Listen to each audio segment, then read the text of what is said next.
প্রধান নির্বাচন কমিশন পদত্যাগ করেছেন। দেখেন 71-এর পর আজ পর্যন্ত নির্বাচন কমিশনটাকে আমরা ঢেলে সাজাতে পারিনি।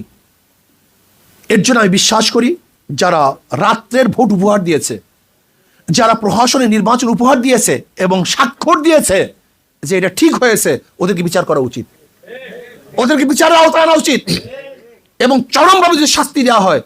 আমি তো তখন বলেছিলাম ওই নুরুল হুদা কমিশনকে, জানি না তোমার বিচার করতে পারবো কি পারবো না, কিন্তু তুমি মারা যাওয়ার পরে তোমার কবরের মধ্যে পিসা ঝুলাইয়া রাখবো, যদি বিচার করতে না পারি ঝাড়ু ঝুলাইয়া রাখবো, যেন গোটা দুনিয়া জানে যে অবৈধ নির্বাচনে উপহার দেওয়ার এই কারিগর হলে প্রথম নুরুল হুদা কমিশন।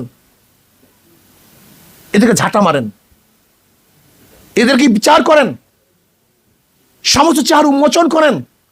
এই কোট টাইর মধ্যে যে সমস্ত চেহারাগুলি আছে এগুলো উন্মোচন করেন। এগুলো চোর, এগুলো ডাকাত, এগুলো বদমাশ, এগুলো খুনি, এগুলো ধর্ষক।